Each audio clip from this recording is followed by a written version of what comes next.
a, a buscar ahí en la palabra de Dios la carta a los Filipenses en el capítulo 1, la carta que el apóstol Pablo le escribió a los Filipenses, a capítulo 1, y mientras va ahí en esa búsqueda, quiero contarles algunas cosas sobre esta carta. En primer lugar, esta es una carta escrita desde la prisión. Hay varias de las cartas de Pablo que son escritas desde alguna prisión. Esta era en la prisión en Roma. Calculamos que esta carta se escribió en el año 62 al 64 después de Cristo. Eran los días en que Nerón era el emperador en Roma, y Pablo era un prisionero por causa del Evangelio. Y allí él había apelado a ir al César romano, y en ese viaje a Roma, Pablo ganó a muchos de los servidores cercanos de Nerón para Cristo. No había otro modo que él llegara con el mensaje del Evangelio si no estaba en prisión. Y entonces él se presenta como un prisionero de Jesucristo. El mundo pensaba que él era un cautivo de Nerón, pero Cristo le llevó a ese lugar para dar testimonio, para ganar almas, y muchos de los servidores cercanos del emperador llegaron a conocer a Cristo. Filipos es una isla que está en el norte de Grecia. Es un lugar muy turístico en nuestro tiempo. Y allí, hermanos, esta carta, muchos de los escritores cristianos la definen como la carta del gozo. Y eso es bien llamativo porque como un hombre en prisión sometido a duros tormentos pudo transmitir tanto gozo en una carta, inyectar de ánimos no solamente a los hermanos de Filipos, sino que esta carta ha servido de generación en generación y es de ánimo y de aliento a nuestro corazón también. Hay otros que definieron esta carta como el cántico victorioso, y eso también es acertado porque esta es una carta de victoria, de cómo un cristiano puede ser un vencedor, cómo un cristiano puede ser alguien que va superando etapas en su vida, como dice Pablo, dice, olvidando lo que queda atrás y extendiéndome a lo que está delante, prosigo a la meta. Él supo sembrar, hermano, ese espíritu de victoria en las congregaciones y en nuestros corazones. Más allá de todos los títulos acertados que tiene esta carta, la carta del gozo, el cántico de victoria, mi título en esta mañana es que nada nace sin dolores de parto. Y voy a usar esta carta para hablar, desarrollar este tema. Nada nace sin dolores de parto. Y las madres aquí presentes saben mucho mejor que nosotros de qué estamos hablando. De lo que cuesta traer vida. Y Pablo, hermanos, trajo vida a esta iglesia. Y para darle aquí una muestra, aquí en capítulo 1, versículo 5. Él les dice a ellos, dice, por vuestra comunión en el Evangelio, desde el primer día, estando persuadido de esto, que el que comenzó en vosotros la buena obra, la perfeccionará hasta el día de Jesucristo. El versículo 4, él les declara de que siempre ellos estaban presentes en las oraciones de él. Dice, yo siempre estoy rogando con gozo por todos vosotros. Esa congregación que se formó en Filipos fue productora de mucha alegría al corazón del apóstol Pablo. Estando él en prisión, el capítulo 12 nos habla de una persona maravillosa que se llamaba Epafrodito. Epafrodito fue un mensajero de la iglesia de Filipos que le llevó ofrenda al apóstol Pablo, que arriesgó su vida, un hombre que mostró un alto nivel de consagración al Señor, de compromiso con la causa de Cristo. Epafrodito era un miembro de la iglesia en Filipos, y Pablo, hermano, fue reconfortado por la visita de ese hombre en la cárcel. Pero él empieza diciendo aquí sobre un valor importante, dice vuestra comunión en el Evangelio.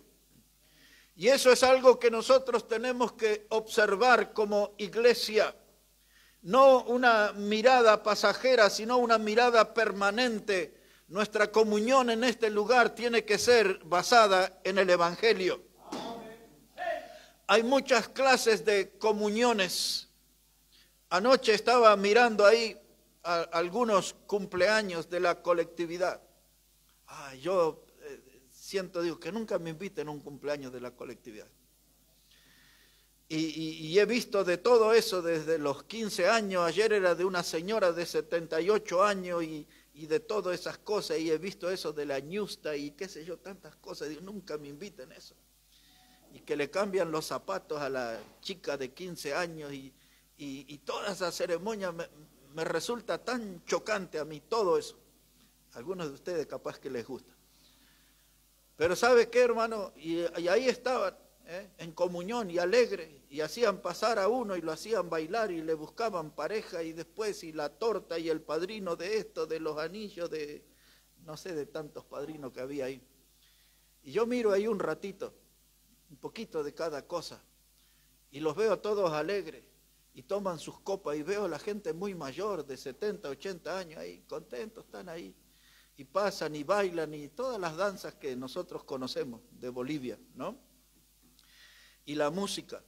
Pero uno de los presentadores es un amigo mío, entonces por eso me quedé mirando ahí algunas cosas. Y ¿sabe qué, hermano? Y ahí se veía una comunión, y la gente estaba alegre, y había comida, y había tragos, muchos. Y el boliviano no es mezquino para eso. Y había comida, y todo estaba ahí, y yo digo, ahí hay una comunión. Después no llegué a ver, pero casi siempre termina en alguna pelea, algún desencuentro, eso, ¿no? Pero la comunión que debe interesarnos a nosotros y debemos vigilar, observar, es una comunión en el Evangelio. Nosotros con un buen asado tenemos mucha gente, con una buena predicación tenemos bastante menos gente. Y entonces siempre que hay comida, que hay diversión, entretenimiento, la iglesia siempre se va a llenar. Pero nuestra comunión tiene que ser en el Evangelio. Lo que debe motivarnos a estar juntos a nosotros es la experiencia que hemos tenido con el Cristo que murió, que fue sepultado y resucitó. Ese Cristo fue el que consiguió la salvación para nosotros. Y ahora nosotros buscamos tener comunión, alguien que tenga una fe común con nosotros, una fe igual. Alguien que también haya tenido esa experiencia de nacer de nuevo por medio de la obra del Señor Jesucristo. Alguien que es una nueva criatura. Y entonces ese alguien que tiene la misma fe, que tuvo la misma experiencia de salvación que yo, nos unimos y empezamos a hacer una comunión a la cual también le llamamos una asamblea. Porque eso es la iglesia local, es una asamblea de gente pecadora, redimida, rescatada por la sangre de Cristo.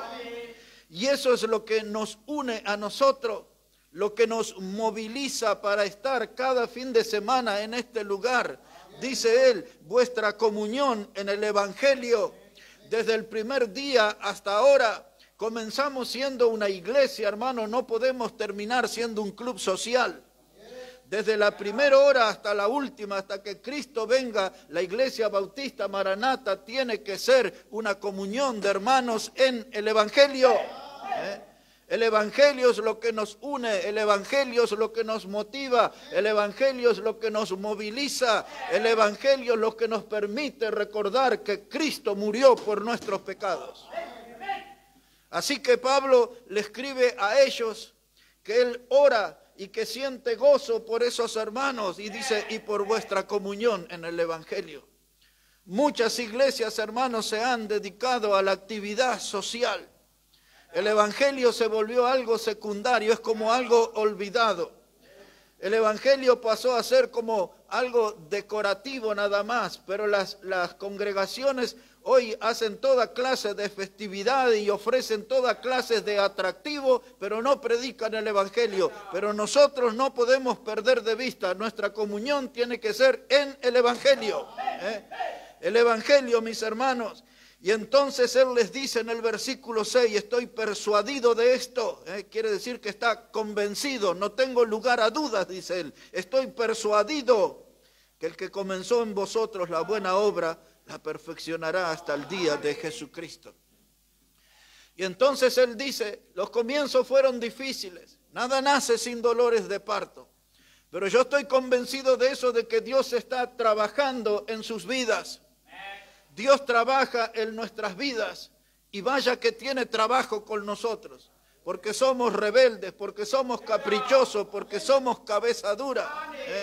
Somos gente, hermano, que no somos fácil de llevar, somos gente complicada, tenemos nuestras complicaciones. Y entonces Dios tiene mucho trabajo con nosotros y tiene mucha paciencia con nosotros también. Pero Pablo dice, quiero decirles que el que empezó la obra, no es sus caprichos que lo van a hacer retroceder. Dios va a ir moldeándonos igual. Como sea, Dios nos va a ir moldeando. Porque la meta de Dios, hermanos, es que nosotros seamos personas, varones de la estatura del Señor Jesucristo. Y cuando miramos a Cristo, uy, cuánto nos falta para llegar a ser como Él. Así que Dios tiene que trabajar. A pesar de la oposición nuestra, a pesar de los obstáculos que ponemos a Dios, dice Pablo, yo estoy persuadido, estoy convencido, Él comenzó la obra en ustedes, no la va a abandonar, Él la va a perfeccionar. Eso quiere decir que la va a ir completando.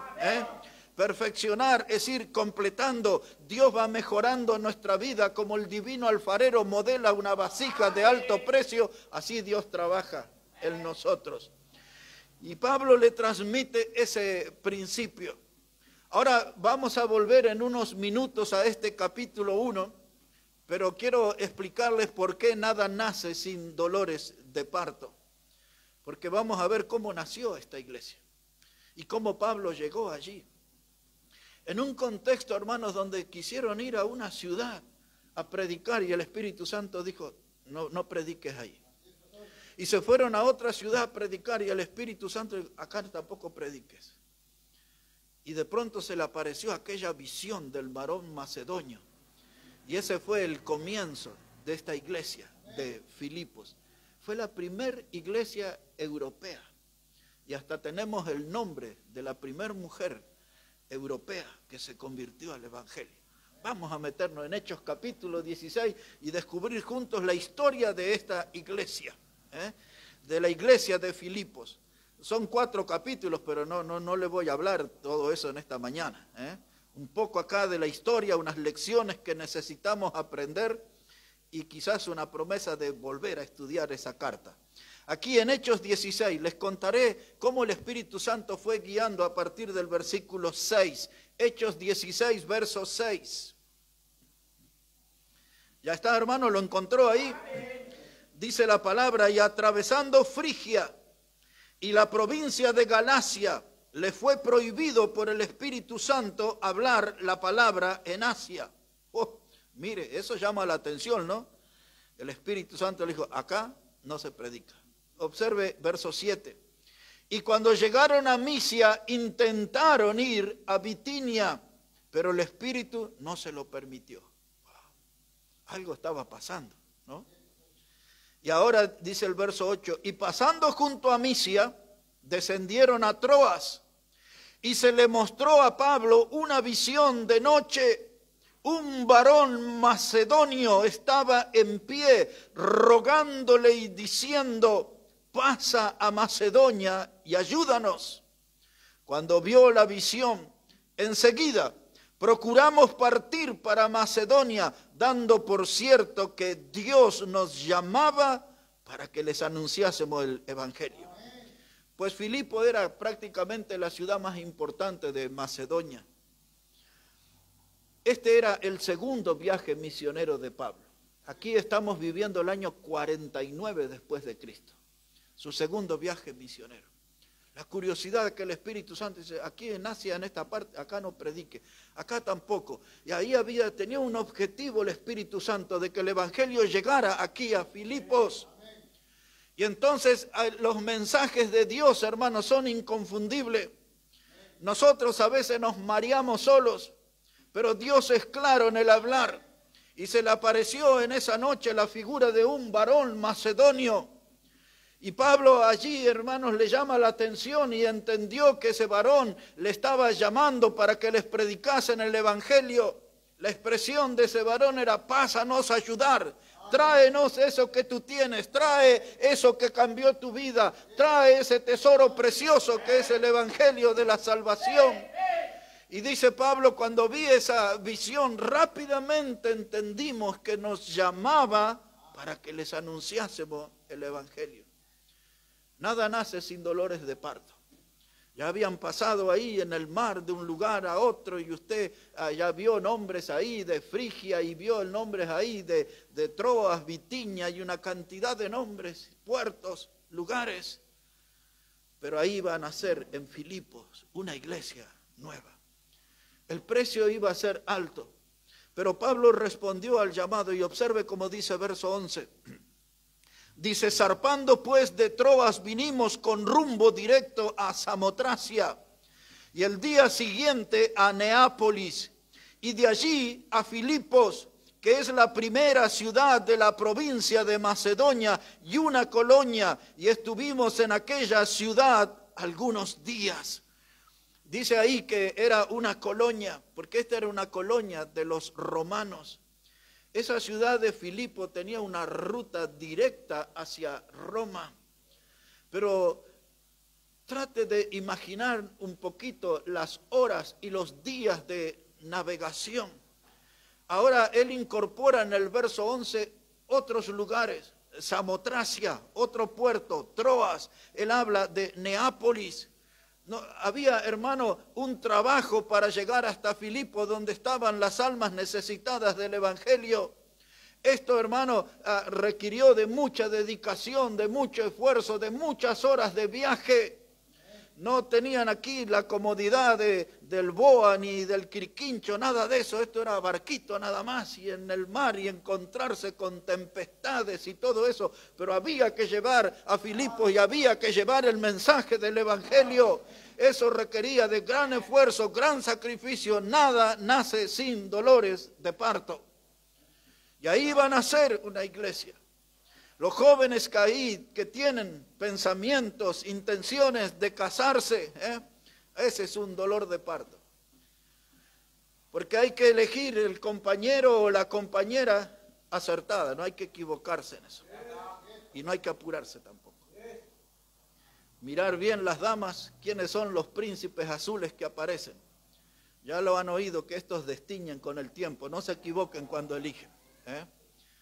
Los que se perfuman mucho, bueno, no voy a hablar de los príncipes ahora, pero fíjese bien. Y el varón tiene que mirar bien también. ¿A quién elige? Una mujer idónea que va a ser el complemento para su vida, para lo que usted quiere hacer para Dios. Ese es lo que Dios le da al hombre, una compañera que tiene todo lo que a uno le falta.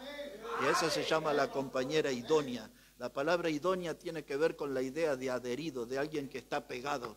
Elija a alguien que esté pegado a usted, varón. Alguien que le acompañe en sus proyectos, que viva junto con usted el tiempo de servir al Señor. Y esto es un dolor de parto a veces. Porque los jóvenes están muy apurados. Dicen, quiero agarrar lo primero que aparezca. El primero que se me cruce. El primero que tenga algo de plata, o cosas así. No se equivoque, no se apure.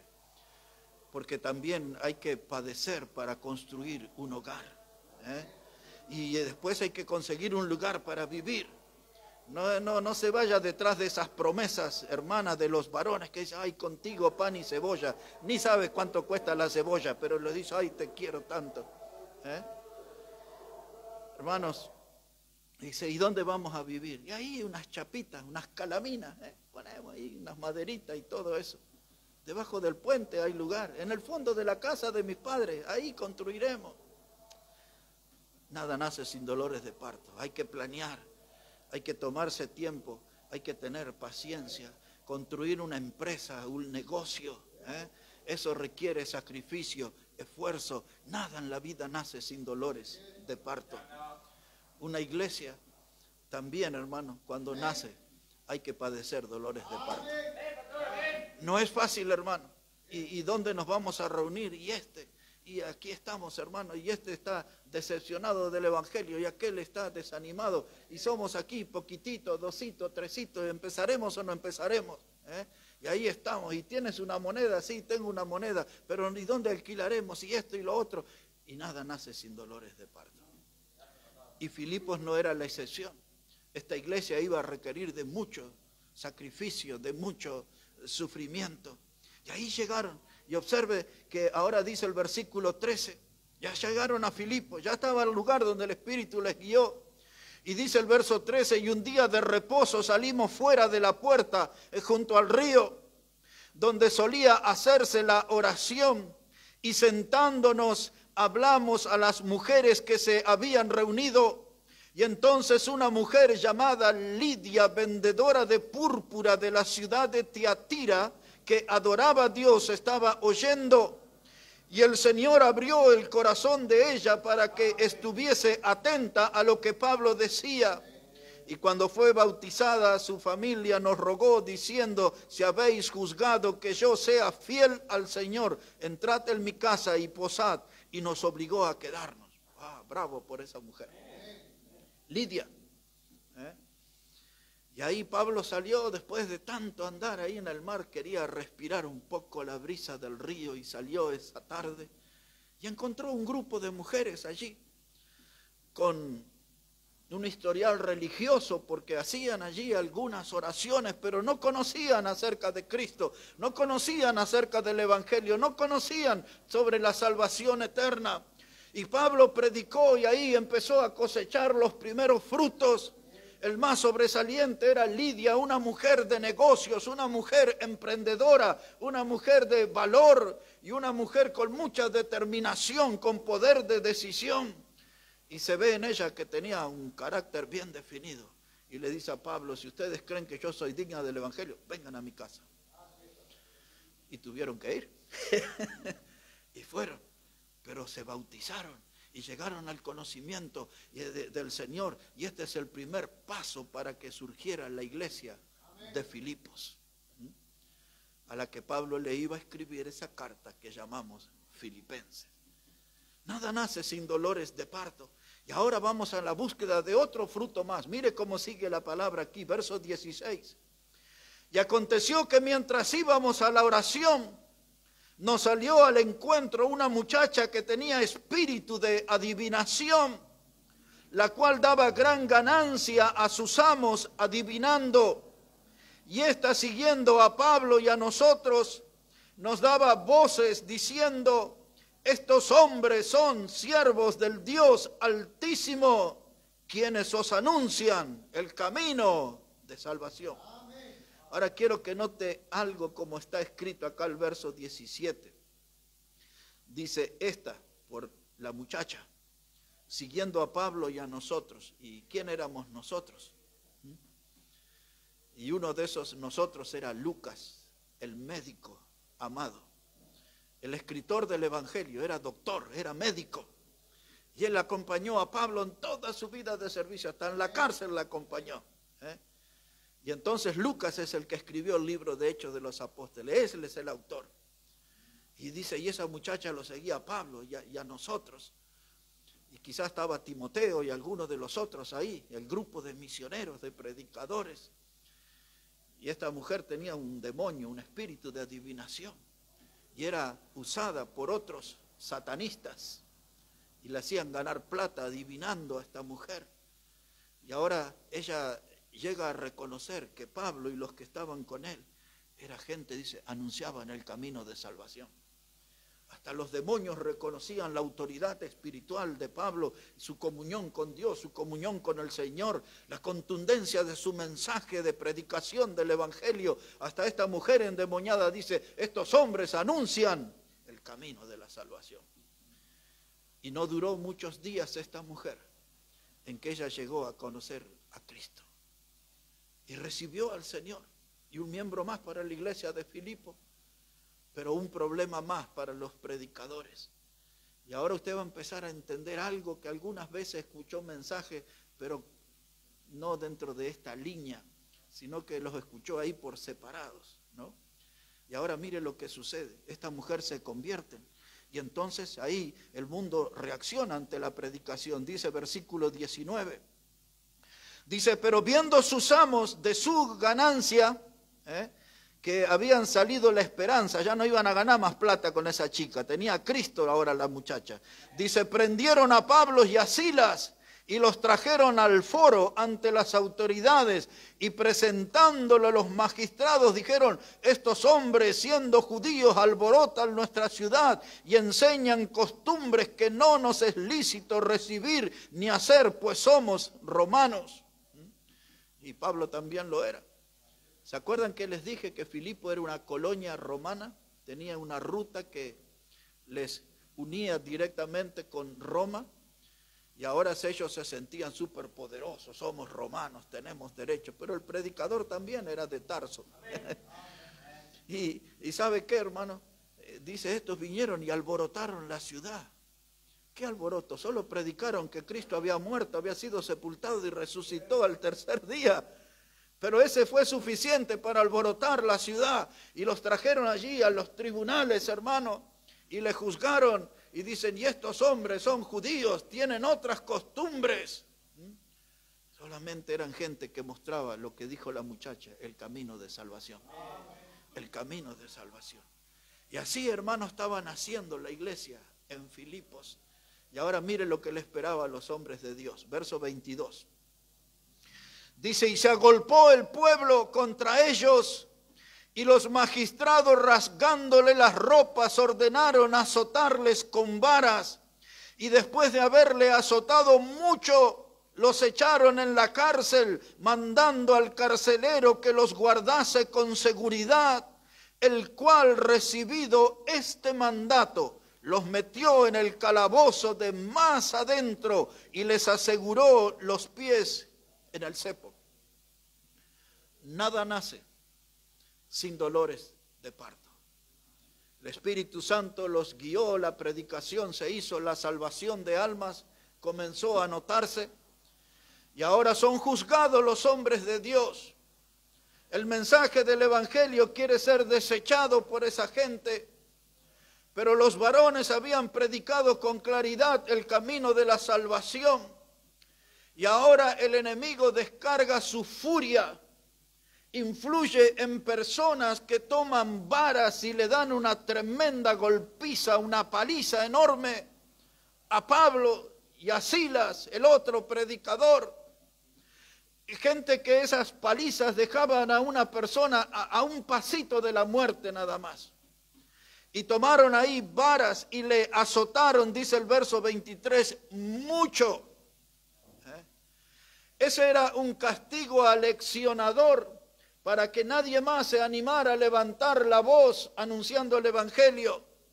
Dice el texto, le golpearon mucho. No fue una advertencia, fue algo que los dejó moribundo. Y para tratar de asegurarse de que esas voces no predicarían más, llamaron al carcelero y le dijeron, ponelo en el calabozo de más adentro. En otras palabras, le estaban diciendo, en el lugar más oscuro, en el lugar más húmedo, en el reino de las ratas, de las cucarachas allí, pónganlo ahí y olvídense que existen estos predicadores. Y ahí está Pablo, y ahí está Silas, y entonces moribundos, sangrantes, seguramente se miraron el uno al otro, no sé quién. Pero alguno de ellos habrá dicho algo parecido. Nada nace sin dolores de parto. Nada nace sin dolores de parto. Quizás secándose esa sangre con sus manos o algo allí, lo poca visibilidad que tenían en ese lugar, ese pensamiento estaba, nada nace sin dolores de parto.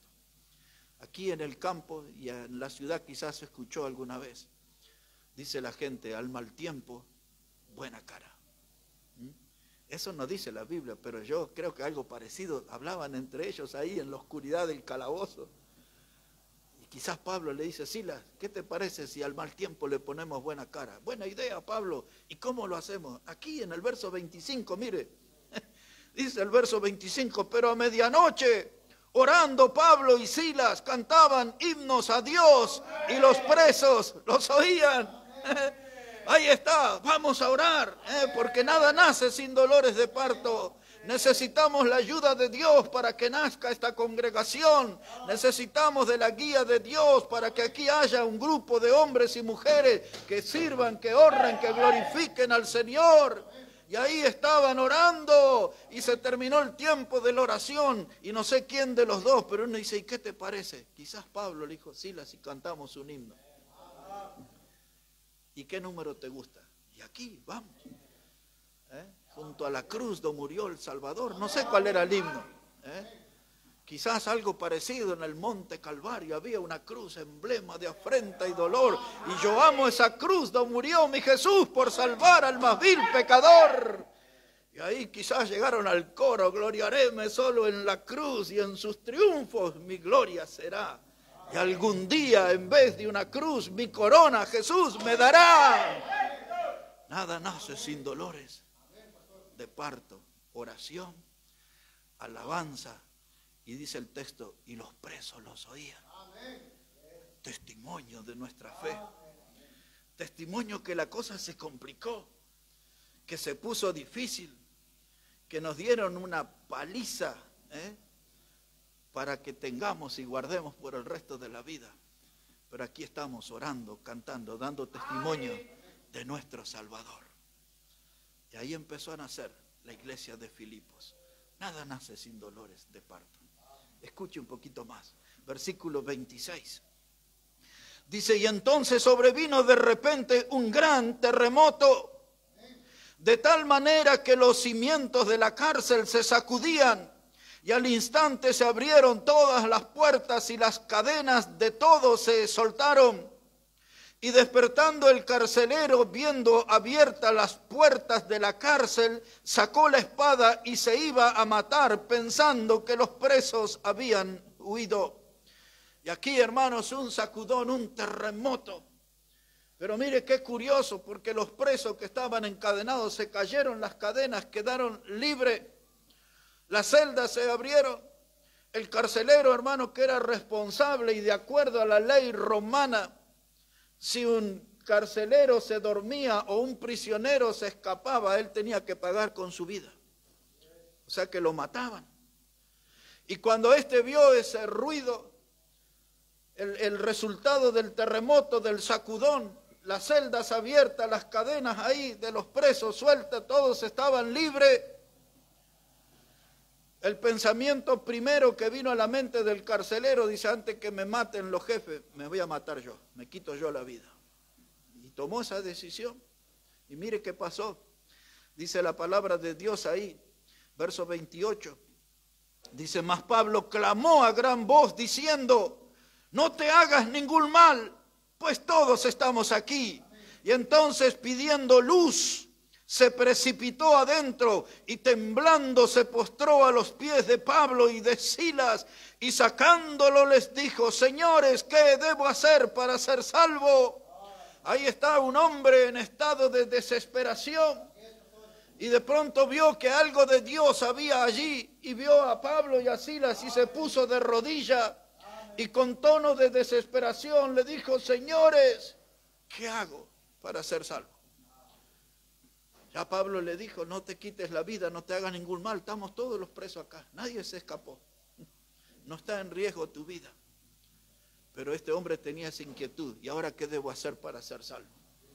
Y viene aquí la respuesta maravillosa, dice la palabra de Dios ahí en el verso 31, y ellos le dijeron, cree en el Señor Jesucristo y serás salvo tú y tu casa. Cree en el Señor Jesucristo. Ahí, hermano, no estaba Pablo dándole una gran disertación, no estaba allí una hora hablándole solamente una frase que definía el futuro eterno de esa persona y el de su familia. Cree en el Señor Jesucristo y serás salvo tú y tu casa. Y ahí este hombre dice la palabra de Dios en el verso 32. Y le hablaron la palabra del Señor a él y a todos los que estaban en su casa. Y él, tomándolos en aquella misma hora de la noche, les lavó las heridas. Estos habían sangrado de verdad con la paliza que le dieron. Les lavó las heridas, quitó toda esa sangre que estaba brotando del cuerpo de Pablo, de Silas, le lavó las heridas. Pablo y Silas le predicaron a él y les predicaron a los de su casa. Y mire las maravillas que hace Dios. Obsérvelo, por favor. Dice la palabra allí, versículo 33, y tomándolos en aquella misma hora de la noche, les lavó las heridas y enseguida se bautizó él con todos los suyos. Amén. Y llevándolos a su casa, les puso la mesa y se regocijó con toda su casa de haber creído a Dios. Amén. Por eso una persona, cuando le preguntan, dice, ¿tú eres salvo? Sí. Y muchos dicen a veces, dice, soy el único salvo en mi familia. Nunca diga eso.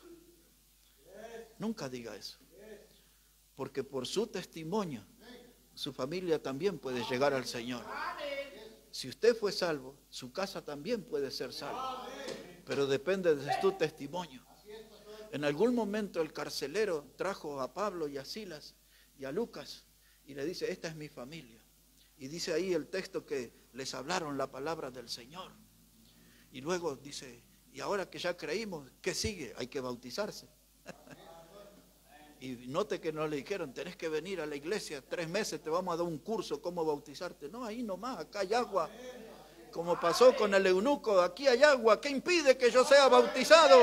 Ya creí en Cristo, ahora voy al agua como testimonio de que Él es mi Salvador. Y todos se bautizaron en esa casa. Y la iglesia de Filipos estaba naciendo con dolores de parto, pero estaban sumando nuevas almas en esa congregación. Y dice la palabra de Dios, y todos se regocijaron de haber creído en Dios. Inevitablemente alguien que cree en Cristo como el Salvador tendrá gozo. Inevitablemente tendrá gozo. Siempre va a tener gozo, el gozo de la salvación, el gozo de sentir mis pecados lavados, de sentir mis pecados perdonados. Y aquí está la iglesia de Filipos en marcha. Nada nace sin dolores de parto. Costó sacrificio, dolor, sangre, sudor. Todo eso pusieron los hombres de Dios. Y la iglesia comenzó a nacer. Y ahora pasaron los años, como 12, 13 años más o menos. Y Pablo está en la cárcel y le escribe una carta a estos hermanos que seguramente estaban en vida dando testimonio de cómo había empezado todo aquello. Y la motivación de que Cristo no terminó su obra, estaba perfeccionando esa congregación. Les estaba completando esa congregación. Y Pablo lo primero que quiere transmitirle a ellos es que tengan un espíritu de guerrero. Y eso también es la lección para nosotros en esta mañana, que podamos tener un espíritu de guerrero. Porque la vida cristiana es difícil, se pone complicada, se pone cuesta arriba. Enemigos, hermanos, que no preveemos salen a nuestro paso de sorpresa, nos suceden cosas que no imaginamos, que no esperamos. En nuestra vida cristiana va a haber tropiezos y caídas, pero siempre está la posibilidad de levantarse y de seguir adelante. La vida cristiana tiene sus complicaciones. Y Pablo desde la cárcel, en esa carta del gozo, el cántico de la victoria, les quiere transmitir a ellos el espíritu de un guerrero. Y si usted va a tener un negocio, una empresa, una fábrica, usted va a tener que tener un espíritu de guerrero para el emprendimiento. Si usted va a iniciar un matrimonio, usted va a tener que tener un espíritu de guerrero, de guerrera, para llevar adelante esa institución que es el matrimonio. Si usted va a comenzar una iglesia, va a tener que tener un espíritu de guerrero. En todas las actividades de nuestra vida vamos a necesitar de ese espíritu. Vamos a observar algo de eso volviendo a Filipenses capítulo 1. Filipenses el capítulo 1, nada nace sin dolores de parto. Aquí ya vimos cómo nació la iglesia, aquí ya vimos los primeros frutos, Lidia, la gente de su casa, las otras mujeres, la muchacha que tenía el espíritu de adivinación, ahora el carcelero, la familia del carcelero, y no sabemos cuántos de los presos que les oían cantar llegaron a conocer a Cristo también. Ahí estaba en marcha una nueva iglesia, costó sudor, costó esfuerzo, costó sangre, nada nace sin dolores de parto. Ahí estaba Filipos, en marcha, esa congregación. Y ahora dice Pablo aquí, capítulo 1, verso 7. Dice él, como me es justo sentir esto de todos vosotros, por cuanto os tengo en el corazón y en mis prisiones y en la defensa y confirmación del evangelio, todos vosotros sois participantes conmigo de la gracia.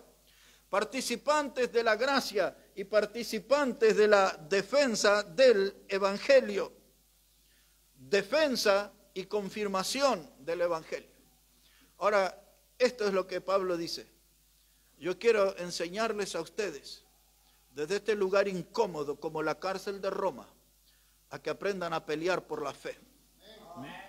Y a que aprendan a defender la fe. Y ese mensaje es para nuestra iglesia, porque nosotros también tenemos que tener ese espíritu de guerrero para pelear por la fe y para defender la fe pura, la fe verdadera. Porque hay mucha gente por ahí pisoteando la fe, humillando la fe. Nosotros tenemos que ser como Pablo, defensores de la fe, de la pureza del evangelio, de la pureza de la palabra de Dios. Y esto no es una tarea fácil porque los enemigos se levantan y aparecen por todos lados. Pero hubo gente a través de la historia que ofrendó aún sus vidas para que esta palabra llegara a nuestro tiempo y llegara con su pureza, para que la verdad de Dios llegue a nuestra generación. Mucha sangre fue derramada en la historia. Cuando hablamos de los bautistas decimos que nuestra historia está escrita en sangre. Hombres y mujeres que ofrendaron sus vidas para que la palabra de Dios llegue a otras generaciones. Y ahora Pablo dice, yo estoy aquí, este es mi puesto de batalla y es para la defensa y para la confirmación del evangelio. El evangelio no es una creencia pasajera, cada día lo confirmo con mi vida, cada vida lo demuestro en mi vida, que el evangelio es algo real, que Cristo vive en mí, que soy un hijo de Dios, que he nacido de nuevo. Y ahora tengo que pararme, plantarme a favor de la verdad y enarbolar la bandera de la verdad. Y dice Judas en su carta que tenemos que combatir ardientemente por la fe que ha sido dada una vez a los santos. Ahora Pablo, él no lo escribió aquí en detalle, pero mucha gente lo difamó a él, mucho. Y no era gente de la prensa religiosa o de la prensa mundana, era de adentro de las iglesias. Él fue acusado que estaba en el evangelio por interés económico. Y él tuvo que escribir en sus cartas y dice, yo con mis manos me he valido haciendo tiendas. Él se sostenía. Pero esta iglesia de Filipo fue la primera iglesia que le ofrendó a él. Fue la única iglesia que dice, este hombre, este va a hacer carrera. Este va a ser un predicador de los buenos. Y empezaron a repasar los antecedentes, cómo sintió el llamado el varón macedonio, cómo aquellas mujeres se convirtieron encabezadas por Lidia, cómo esa muchacha del espíritu inmundo conoció a Cristo, cómo el carcelero y su familia conocieron a Cristo, y la gente empezó a sacar cuenta y dice, a este lo vamos a apoyar. Y él le agradece en el capítulo 4 de esa carta, él le dice, ustedes fueron los primeros, los que creyeron en mi trabajo, en mi predicación, los que valoraron mi esfuerzo, mi entrega, mi dedicación, mi demostración de que estaba en serio en esto del evangelio. Pero algunos escribían diciendo, este me parece que está por plata. Y después hubo otros que se animaron. Casi todos estos eran de la iglesia de Corinto. Y otros empezaron a escribir. Dice, este hombre, dice, debe tener muchas mujeres. Y entonces Pablo tiene que escribirle a ellos y dice, ¿acaso, dice Bernabé y yo no podemos traer una hermana como esposa? Él dice, nuestro principio doctrinal es un hombre y una mujer. Dice Pablo, es esto de que un hombre anda con muchas mujeres, cualquier animal hace eso, pero nosotros los cristianos, un hombre y una mujer. Pero lo quisieron difamar. Y otros agarraron y escribieron y dijeron, cuando escribe con sus cartas es fuerte, dice, pero su presencia es débil, porque era petizo Pablo. Y yo creo que era chueco también. Y ustedes saben, era medio tuerto, tenía una dificultad seria en sus ojos. A primera vista se notaba. Y entonces les decía, escribe muy bonito, ¿eh? Dice, cuando escribe fuerte, pero su presencia es débil. Mira, un peticito nomás. Lo difamaban. Pero después agarraron y le dijeron a Pablo, dice, su presencia, ese es el problema. ¿Dónde están sus títulos? Y era el hombre que tenía más títulos, entre otros, dice la Biblia, que él estudió a los pies de Gamaliel, uno de los maestros más reconocidos de su generación, el más reconocido. Pero Pablo no andaba exhibiendo diplomas y pergaminos cuando llegaba a la iglesia. Mire, estos son mis títulos. Él era un siervo. Ahora estaba escribiendo como un prisionero de Cristo. La gente lo difamó mucho. Y Pablo, en otras palabras, está diciendo, no me importa lo que me digan de mí. No me importa si me difaman, si soy petizo, chueco, si tengo o no tengo estudio. Dice, yo estoy parado aquí para la defensa del Evangelio. Ahora, si usted viene y me dice que Cristo nos resucitó al tercer día, acá va a tener un guerrero que se le va a oponer. Y yo le voy a demostrar que Cristo resucitó al tercer día. Si usted me quiere decir que la sangre de Cristo no me limpia de pecado y no me da salvación eterna, aquí tiene un guerrero. Yo estoy para la defensa de la fe. Diga de mí todo lo que quiera, que soy petizo, chueco, gordo, pelado, lo que usted quiera, dígame, oféndame del modo que usted prefiera. Pero si usted va a promover una doctrina falsa, entiéndalo que aquí va a haber un varón que va a estar en defensa del Evangelio. Y aquí recuerdo un pastor que como 20 años atrás me ayudó a escuchar ese mensaje, porque algunas veces también me han querido difamar a mí. Y el pastor dijo así, dice, resiste la tentación y no levantes tu teléfono para defender tu honor, que no tienes ningún honor. Y otro pastor ya de 2 siglos atrás decía, dice, a mí cuando me difaman ya ni salgo a defenderme porque soy mucho más peor de lo que me dicen todavía. Así que me quedo y hago lo mío, predico la palabra. En otras palabras, lo que quiero decirles, hermanos, que en el camino, hombres y mujeres, ustedes van a ser difamados. Alguien va a hablar mal de usted, alguien va a fabricar una historia, alguien va a tratar de manchar su foja de servicio. Pero usted recuerde, no salga a defender mi honor, no, mi apellido, atacaron mi apellido. Usted parece ahí en defensa del Evangelio. Otra vez, versículo 7. Dice, como me es justo sentir esto de todos vosotros, por cuanto os tengo en el corazón y en mis prisiones y en la defensa y en la confirmación del Evangelio. En esto tenemos que estar enredados, hermanos, en la defensa del Evangelio. La defensa del Evangelio, estoy diciendo que vamos a defender de que Cristo murió por nuestros pecados conforme a la Escritura, fue sepultado y resucitó conforme a las Escrituras. Así lo dice 1 Corintios 15, del verso 1 al 5. Y allí dijo Pablo, este es el Evangelio que yo predico. Cristo fue crucificado conforme a las Escrituras, muerto conforme a la Escritura, sepultado y resucitó conforme a la Escritura. Este es el Evangelio. Esto es lo que yo defiendo. Y ahora miren el verso 17. Versículo 17. Dice, pero los otros, por amor, sabiendo que estoy puesto para la defensa del Evangelio. Esa no fue una frase pasajera en el versículo 7. Él va a enfatizar esto, la defensa del Evangelio, porque los versículos anteriores hablaba acerca de algunos que estaban predicando a Cristo por competencia. Y si él predica de Cristo, yo también voy a predicar de Cristo, ¿no? Dice él también, dice que hay algunos hermanos que predican por contienda. Y dice que habían otros que predicaban por envidia, como él se subió al púlpito y yo no, fue a la plataforma, yo no, yo tengo que estar ahí. Y entonces se armaban rivalidades, contiendas, la palabra que él usa, y afloraba ahí la envidia Y él dice, pero nosotros predicamos por amor, ¿eh? Nosotros estamos puestos para la defensa del Evangelio. En otras palabras, él está diciendo, no nos prestamos a las tonterías de las competencias. Y en las iglesias hay muchas competencias de predicadores. ¿Quién sube más veces al púlpito? Y muchos quieren estar en el lugar donde Dios nos los llamó. Y es más, hay muchos que están en el lugar que Dios nos los llamó. Y Pablo dice, esas cosas, hermanos, de las rivalidades, de los celos, de las envidias, no estamos en una competencia evangélica, aquí estamos para defender el Evangelio. Y entonces él le repite eso a la congregación, no pierdan la línea, no dejen de observar esto como importante, la iglesia de Cristo está para defender el Evangelio. ¿Sabe qué, hermano?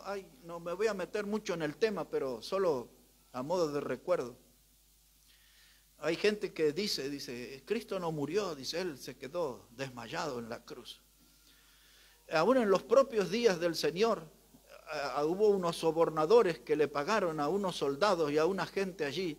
Dicen, digan que sus discípulos vinieron de noche y le robaron su cuerpo. Él no resucitó. Y el Evangelio dice que los discípulos estaban en una pieza encerrados, tristes y llorando. Ni se iban a asomar al sepulcro a ver si lo rescataban al cuerpo. Pero corrió plata, sobornos, y había gente que dice, no, él no resucitó, los discípulos se lo llevaron, vaya a saber dónde está. Y la guardia romana, todos los soldados que estaban en la puerta. ¿Sabe qué, hermano? Hay mucha gente que trata de negar la resurrección, que trata de negar el Evangelio. Y es más, no es poco el grupo de habitantes de este mundo que quiere decir que Cristo nunca existió. Y nosotros podemos arrancar desde Isaías cuando decía, y la Virgen concebirá y dará a luz un hijo y será su nombre Emmanuel, Dios con nosotros. Y luego lo vimos en el pesebre y vimos los detalles en Mateo capítulo 2 y aquellos magos que vinieron del oriente y le ofrecieron presentes allí, oro, incienso, mirra. Vimos los pastores que eran testigos y que cantaban gloria a Dios en las alturas y todas esas cosas. Y el Cristo resucitado, dice Pablo en 1 Corintios 15, dice que él se le fue apareciendo a Jacobo y a Pedro, y dice, y después a los otros, dice, y a más de 500, dice él, más de 500 que estaban vivos ahí, que podían dar testimonio, y dice, y por último, como un abortivo se me apareció a mí, el Cristo resucitado. Cuando él está diciendo esto, yo estoy para la defensa del Evangelio, estoy para defender esa verdad, que Cristo murió y resucitó.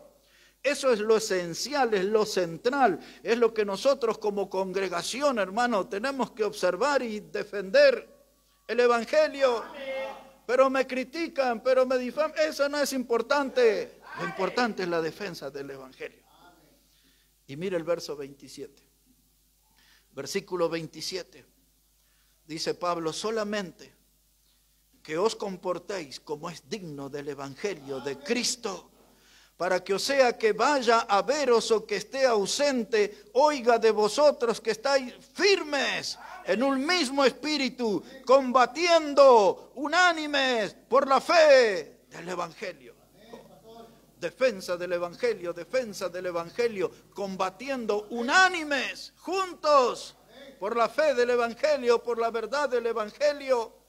El mundo no necesita un Evangelio aguado, el mundo necesita el Evangelio verdadero.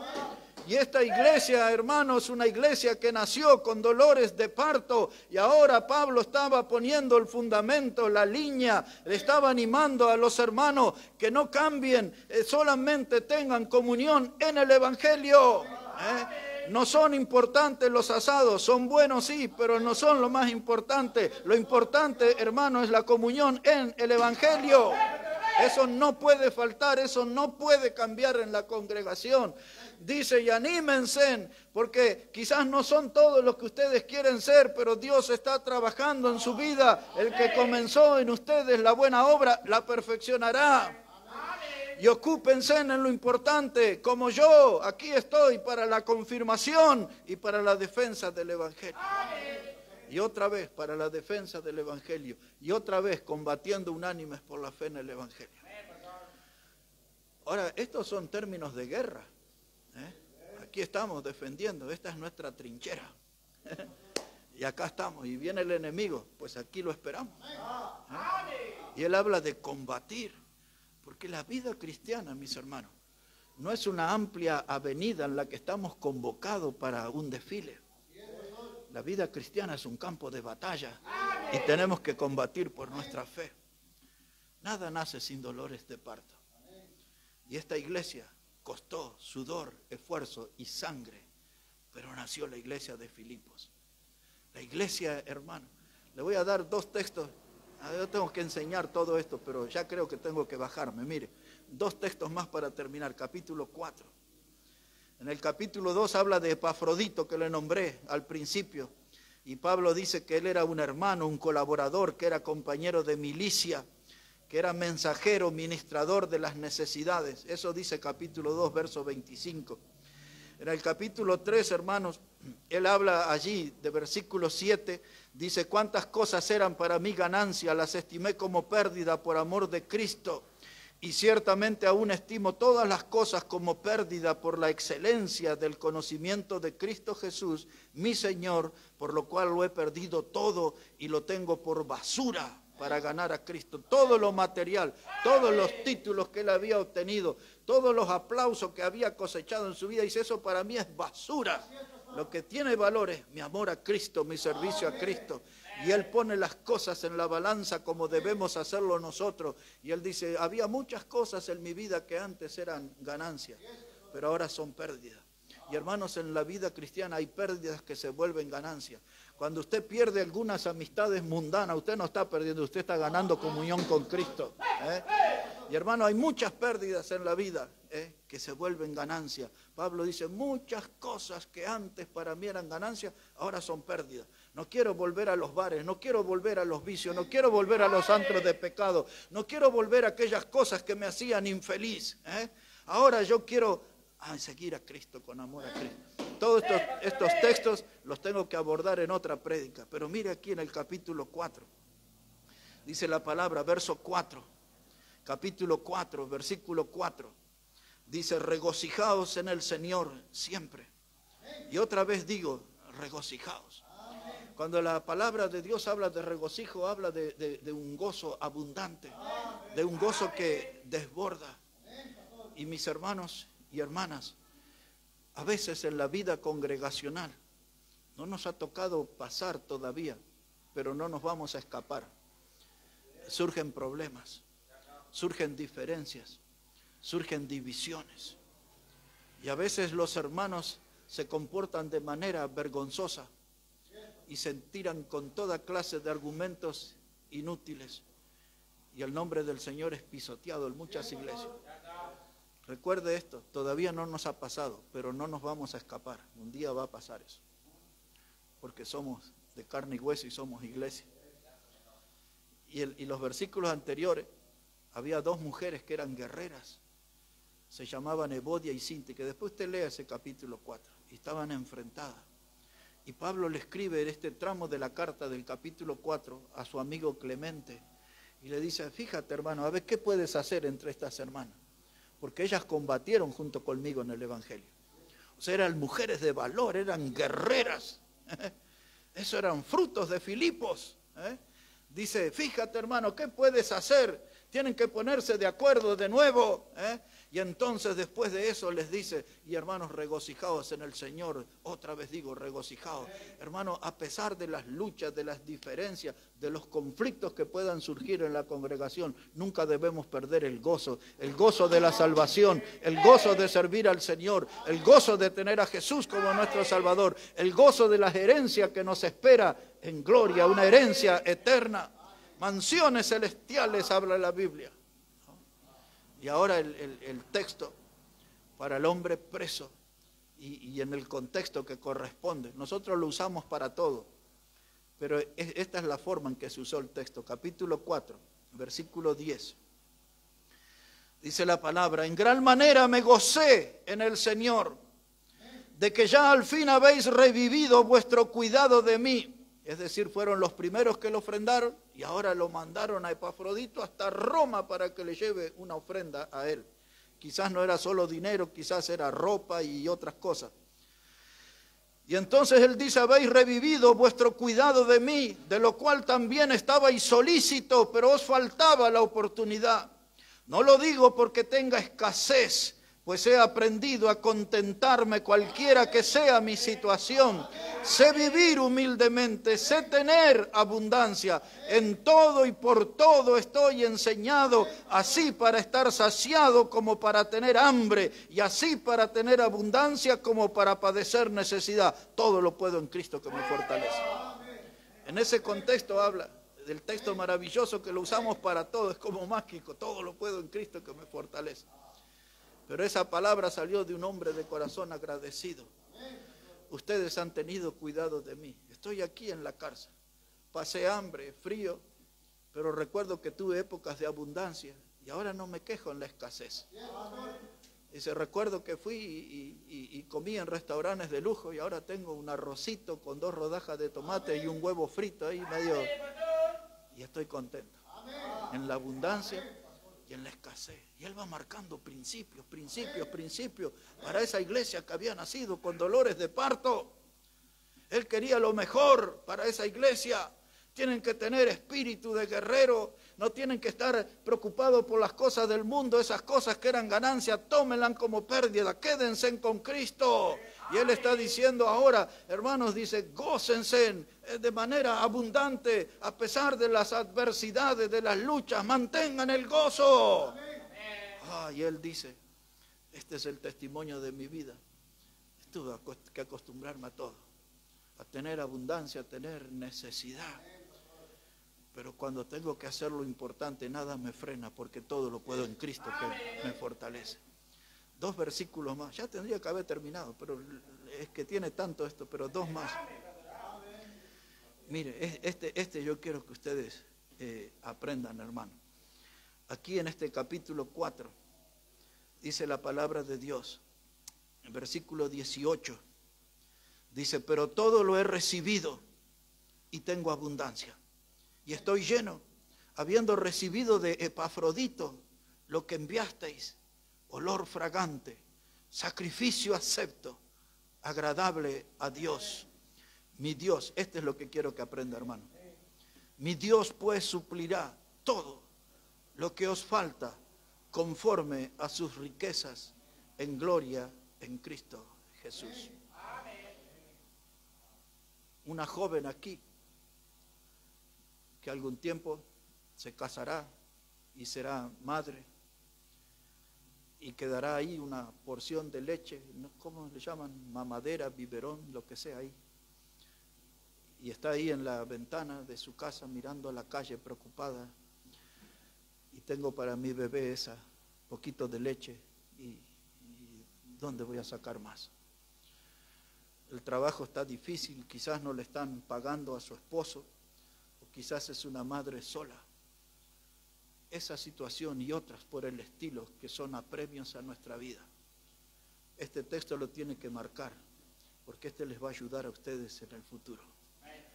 Cuando sientan que la vida le asfixia, cuando sientan que el agua le está llegando al cuello, rescaten este texto, verso 19. Mi Dios pues, mira, hasta con acento camba le pone ahí, mi Dios pues, suplirá todo lo que os falta conforme a sus riquezas en gloria en Cristo Jesús. No sé cuántos se dieron cuenta hoy, pero cuando el hermano Omar estaba leyendo el Evangelio de Lucas y llegó al punto donde dice que el Señor cuidaba de los cuervos y hablaba ahí de las aves, que no le falta su comida. Ahí en mi mente, como en muchas reuniones, pasa una hermana, ¿te acuerdas, Tony, de Dorotea Sampa? Una mujer anciana, y ella siempre cantaba este himno, sacado de ese texto que dice, y si Él cuida de las aves, cuidará también de mí. Esa señora tenía sus 83 años cuando fue con el Señor, y toda su vida pudo tener todo, pero todo lo compartió, y aún conmigo compartió mucho, muchísimo. Y ella siempre cantaba con gozo, y siempre me decía, hijo, si Dios cuida de las aves, cuidará también de mí. Ahora quiero que note esto, y eso no era del mensaje, pero en la parte del Evangelio otros hablan de las aves, otros hablan de los pajarrillos, pero ese texto hablaba de los cuervos. Y los cuervos son aves carroñeras, comen de cuerpos muertos, son aves inmundas, son aves que nadie daría un peso por esas. Están calificadas en la lista de aves inmundas, no se pueden comer. Pero cuando Noé estaba en el arca y el diluvio pasó, todos se acuerdan de la paloma, pero antes de la paloma fue el cuervo, lo que Noé envió para ver si las aguas habían bajado. Dios usó el cuervo, un ave inmunda. Cuando Elías, el gran predicador del pueblo de Dios, estaba en una cueva junto al arroyo, Dios le mandó carne y pan por medio de cuervos.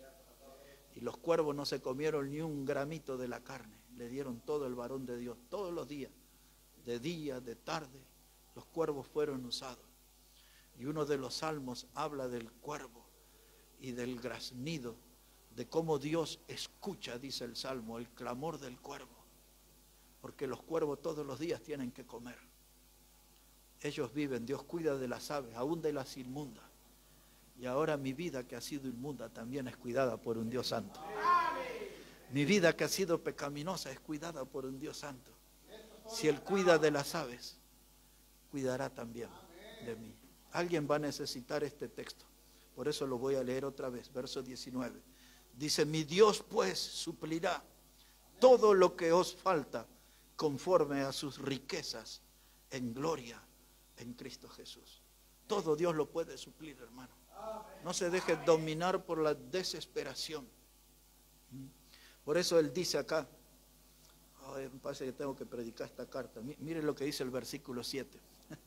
Capítulo 4, verso 7, dice que la paz de Dios que sobrepasa todo entendimiento, dice, guardará vuestros corazones y vuestros pensamientos en Cristo Jesús. Hermano, no hay por qué desesperarse, hermano. La paz de Dios puede estar en nuestra vida, aún en la adversidad. Y dice que la paz de Dios, hermano, sobrepasa todo entendimiento, todo entendimiento. Y ahora, hermanos, dice aquí la palabra de Dios. Versículo 8, por lo demás, hermanos, todo lo que es verdadero, todo lo honesto, todo lo justo, lo puro, todo lo amable, todo lo que es de buen nombre, si hay alguna virtud, si algo digno de alabanza, en esto pensad, en esto pensad. Y terminamos, aquí voy a aterrizar, capítulo 1, verso 21, y este es el otro texto que tiene que memorizar, todos, hermanos. Es un texto súper breve. Filipenses 1, verso 21. Aquí en este texto está resumido todo lo que el ejemplo que Pablo le dio a aquella iglesia que nació con dolores de parto. Filipenses 1, 21. Dice, porque para mí el vivir es Cristo y el morir es ganancia. Y después explica él más abajo por qué es ganancia si él moría. Y entonces la primera frase es lo que debe marcar nuestra vida. Para mí el vivir es Cristo. Tener en nuestra vida esa única motivación. Vivir en Cristo, vivir para Cristo. Para mí el vivir es Cristo. Cuando estoy en mi trabajo, ahí está Cristo. Cuando estoy en el hogar, ahí está Cristo. Cuando estoy en la casa de Dios, siempre tiene que estar Cristo. En mis pasos tiene que estar Cristo. Cuando estoy en el avión, cuando estoy en el colectivo, en el Uber, en lo que sea, donde yo voy, ahí está Cristo. Para mí el vivir es Cristo. Es la persona inseparable. Él vive en mí. Él es mi Salvador. Y Él es el obrero, el trabajador, que comenzó una buena obra y me está perfeccionando. Yo sé que le estoy dando trabajo, pero Él sigue trabajando en mi vida, me sigue perfeccionando. Y si alguien le exige a usted cambios con velocidad, ya está, ya debe ser un cristiano maduro, téngame paciencia. Diría el mexicano, tantito, téngame tantito de paciencia. Cristo todavía está trabajando en mí. Filipenses, la carta del gozo, la carta que es el cántico de victoria. o la carta que nos recuerda una iglesia que nació con dolores de parto. La carta donde Dios hizo un derramamiento de su gracia salvadora. Un varón macedonio, un grupo de mujeres encabezado por Lidia, una muchacha con espíritu de adivinación, el carcelero, su familia, los presos. Y así nació la iglesia de Filipo. Nada nace sin dolores de parto. Así que a emprender, hermanos. Si quieres hacer grandes cosas para Dios, pues emprende grandes cosas para Dios. Nos ponemos de pie, hermanos, y vamos a cantar al Señor. Y vamos a seguir aprendiendo de su palabra. Y el hermano Omar va a venir para presidirnos en esta parte ya final de nuestra reunión.